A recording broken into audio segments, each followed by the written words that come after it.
Polsek Kubu Tambahan membekuk 2 orang residivis, Komang Eka Karmila 26 tahun dan Aditya Rahman 24 tahun lantaran mencuri perhiasan emas di Ketut Anggi Desi Arani 33 tahun di Puskesmas Pembantu Desa Pakistan Kecamatan Kubu Tambahan. Kasus pencurian ini terkuak berawal dari suami korban Igede Aryawan 43 tahun yang hendak masuk ke puskesmas yang sekaligus menjadi tempat tinggal mereka. Saat itu Aryawan mendapati laci di ruang praktek terbuka, kemudian ada bekas congkelan di kunci laci. Saat dicek, ternyata perhiasan emas milik istrinya sudah tidak ada. Hal ini kemudian dilaporkan ke polisi.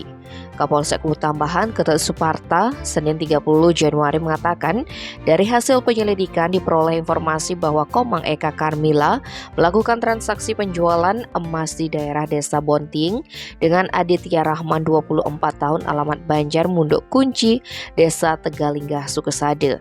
Berdasarkan informasi tersebut, polisi menangkap Komang Eka Karmila Sabtu 28 Januari sekitar pukul 5 WITA di rumahnya di Desa Bonting, Kubu Tambahan. Sedangkan terduga Aditya Rahman diamankan saat keliling di Desa Bonting. Saat diinterogasi, pelaku mengaku masuk ke dalam puskesmas dengan menjebol pintu belakang. Pelaku kemudian mengambil barang tersebut dengan tujuan untuk memenuhi kebutuhan sehari-hari. Kedua pelaku merupakan residivis. Pelaku Komang Eka Karmila pernah ditahan dalam kasus pencurian kamera pada tahun 2022. Dia menjalani hukuman selama 6 bulan dan bulan Oktober 2022 baru bebas.